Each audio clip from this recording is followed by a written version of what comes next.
Speak. Page 29. Cheerleaders. There are 12 of them. Jenny, Jen, Jenna, Ashley, Aubrey, Amber, Colleen, Caitlin, Marcy, Donner, Blitzen, and Raven. Raven is the captain, blondest of the blondes. My parents didn't raise me to be religious. The closest we came to worship is the Trinity of Visa, MasterCard, American Express. I think the Merriweather cheerleaders confuse me because I missed out on Sunday school. It has to be a miracle. There is no other explanation. How else could they sleep with the football team on Saturday night and be reincarnated as virginal goddesses on Monday?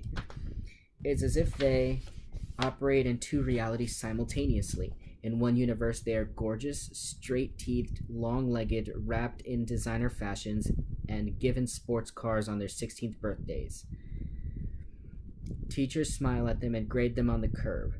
They know the first names of the staff. They are the pride of the Trojans. Pride of the Blue Devils. In universe number 2, they throw parties wild enough to attract college students. They worship the stink of El de Jac. They rent beach houses in Cancun during spring break and get group rate abortions before the prom. But they are so cute, and they cheer on our boys, enticing them to violence, and we hope victory. These are our role models, the girls who have it all. I bet none of them ever stutter or screw up or feel like their brains are dissolving into marshmallow fluff. They have all beautiful lips, carefully outlined in red and polished to shine. When the pep rally ends, I am accidentally knocked down three rows of bleachers. If I ever form my own clan, we'll be the anti-cheerleaders. We will not sit in the bleachers. We will wander underneath them and commit mild acts of mayhem. The opposite of inspiration is expiration. For a solid week, ever since the pep rally, I've been painting watercolors of trees that have been hit by lightning. I try to paint them so they are nearly dead, but not totally. Mr. Freeman doesn't say a word to me about them. He just raises his eyebrows. One picture is so dark you can barely see the tree at all. We are all floundering. Ivy pulled clowns as her assignment. She tells Mr. Freeman she hates clowns. A clown scared her when she was a little girl and put her into therapy. Mr. Freeman says fear is a great place to begin art. Another girl whines that brain is just too gross a subject for her. She wants kittens or rainbows. Mr. Freeman throws his hands in the air. Enough. Please turn your attention to the bookshelves. We dutifully turn and stare. Books. This is art class. Why do we need books? If you are stumped, you may take some time to study the masters. He pulls out an armful. Kahlo, Monet, O'Keeffe, Pollock, Picasso, Dali. They did not complain about subject. They minded every subject for the root of its meaning. Of course, they didn't have a school board forcing them to paint with both hands tied behind their backs. They had patrons who understood the need to pay for basic things such as paper and paint. We groan. He's off on the school board thing again.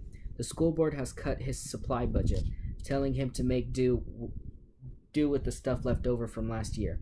No new paint, no extra paper.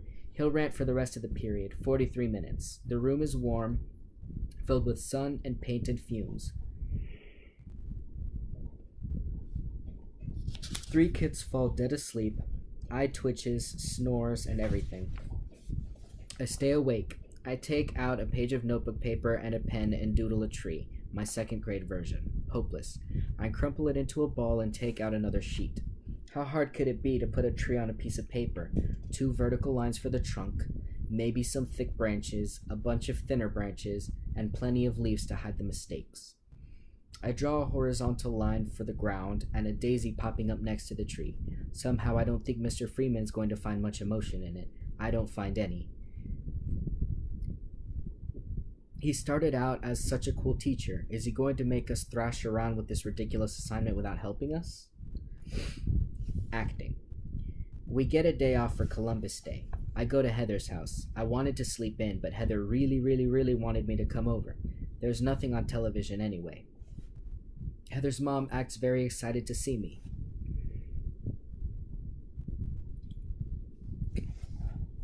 She makes us mugs of hot chocolate to take upstairs and tries to convince Heather to invite a whole group for a sleepover. Maybe Melly could bring some of her friends. I don't mention the possibility that Rachel would slit my throat on her new carpet. I show my teeth like a good girl. Her mother pats my cheek. I am getting better at smiling when people expect it. Heather's room is finished and ready for viewing. It does not look like a 5th grader's or a 9th grader's. It looks like a commercial for vacuum cleaners, all fresh paint and vacuum cleaner lines in the carpet. The lilac walls have a few artsy prints on them. Her bookcase has glass doors.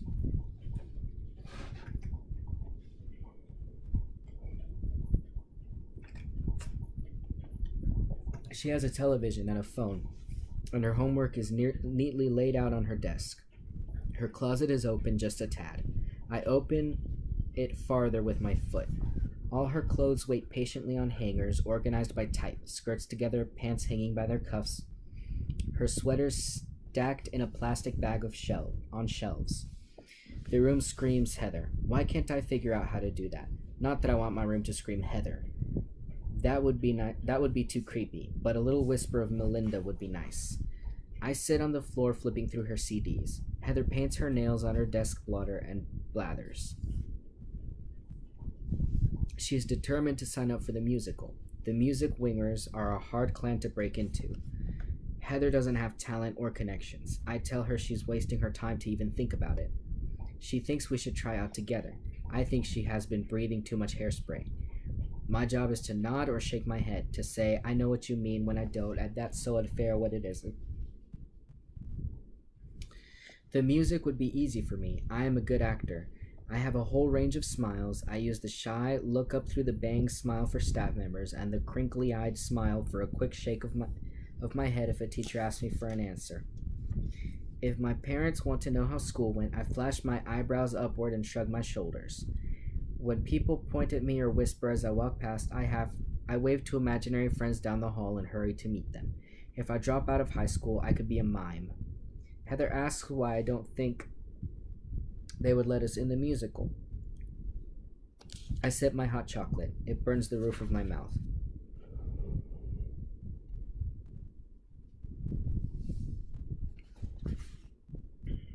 Me. We are nobody. Heather, how can you say that? Why does everyone have that attitude?